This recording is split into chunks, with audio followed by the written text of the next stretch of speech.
ಚಂದನ ವನದಲ್ಲಿ ಈ ವಾರ 3 ಸಿನಿಮಾಗಳು ಬಿಡುಗಡೆಯಾಗಿದ್ದು, ಈ ಕುರಿತು ಒಂದು ವರದಿ.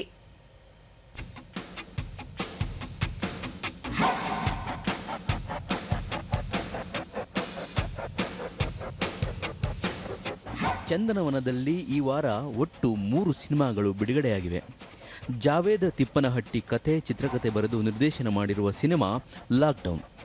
ಬಳ್ಳಾರಿಯಲ್ಲಿ ಲಾಕ್ಡೌನ್ ಸಂದರ್ಭದಲ್ಲಿ ನಡೆದ ಒಂದು ಸಣ್ಣ ಘಟನೆಯನ್ನು ಆಧರಿಸಿ ಸಿನಿಮಾ ನಿರ್ಮಾಣ ಮಾಡಲಾಗಿದೆ.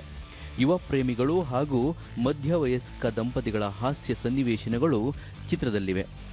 ವಿಜಯ್ ವಿಘ್ನೇಶ್ ನಾಯಕರಾಗಿ, ವಾಣಿಶ್ರೀ ಶ್ರೀನಿವಾಸ್ ನಾಯಕಿಯಾಗಿ ನಟಿಸಿದ್ದಾರೆ.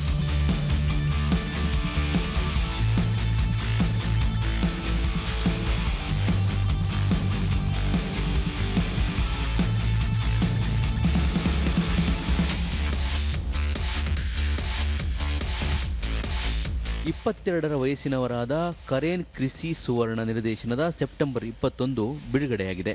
ಈಗಾಗಲೇ ಅಂತಾರಾಷ್ಟ್ರೀಯ ಚಿತ್ರೋತ್ಸವದಲ್ಲಿ ಗಮನ ಸೆಳೆದಿರುವ ಕಲಾತ್ಮಕ ಚಿತ್ರವಾಗಿದೆ. ಹಾಗೆ ಕಾನ್ ಚಿತ್ರೋತ್ಸವದಲ್ಲಿ ಮಾರಾಟ ವಿಭಾಗದಲ್ಲಿಯೂ ಪ್ರದರ್ಶನ ಕಂಡಿದೆ. ಪ್ರಿಯಾಂಕಾ ಉಪೇಂದ್ರ ಪ್ರಮುಖ ಪಾತ್ರದಲ್ಲಿ ಕಾಣಿಸಿಕೊಂಡಿದ್ದು, ಮುಖ್ಯ ಪಾತ್ರದಲ್ಲಿ ಪ್ರವೀಣ್ ಸಿಂಗ್ ಸಿಸೋಡಿಯಾ, ರುಬಿನಾ ವಾಹನ್, ಅಮಿತ್ ಬೇಲ್ ನಟಿಸಿದ್ದಾರೆ. ರೋಗಿಗಿಂತ ಅವನ ಪಾಲನೆ ಮಾಡುವವರು ತೆಗೆದುಕೊಳ್ಳುವ ನಿರ್ಧಾರ ತುಂಬ ಮುಖ್ಯ ಎಂಬುದು ಚಿತ್ರದ ಅಡಿಬರಹವಾಗಿದೆ. ಅಲ್ಝೈಮರ್ ಕಾಯಿಲೆಯಿಂದ ಬಳಲುತ್ತಿರುವ ರೋಗಿಗಳು ಮತ್ತು ಅವರ ಆರೈಕೆದಾರರ ಜೀವನದ ಅನುಭವಗಳು, ಭಾವನಾತ್ಮಕ ಹಾಗೂ ಪ್ರಾಯೋಗಿಕ ಸವಾಲುಗಳು ಸಿನಿಮಾದಲ್ಲಿ ಮೂಡಿಬಂದಿವೆ.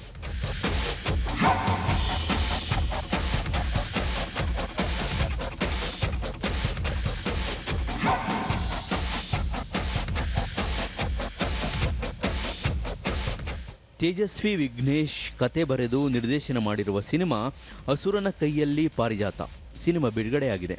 ಪ್ರಮೋದ್ ಶೆಟ್ಟಿ ಹಾಗೂ ಪ್ರದೀಪ್ ಪೂಜಾರಿ ಪ್ರಮುಖ ಪಾತ್ರದಲ್ಲಿ ಕಾಣಿಸಿಕೊಂಡಿದ್ದು, ನಾಯಕರಾಗಿ ಕಾರ್ತಿಕ್, ಯಶ್ ಶೆಟ್ಟಿ, ನಾಯಕಿಯಾಗಿ ರಜನಿ ನಟಿಸಿದ್ದಾರೆ. ಅಸುರನ ಕೈಯಲ್ಲಿ ಪಾರಿಜಾತ ಎಂಬ ಜೀವನದ ಹೂವು ಹೇಗೆ ಸಿಲುಕಿಕೊಳ್ಳುತ್ತದೆ ಹಾಗೂ ಮನುಷ್ಯನ ಆಸೆ ಮತ್ತು ರಾಕ್ಷಸ ಗುಣದ ಸುತ್ತ ಸಿನಿಮಾ ಸುತ್ತುತ್ತದೆ.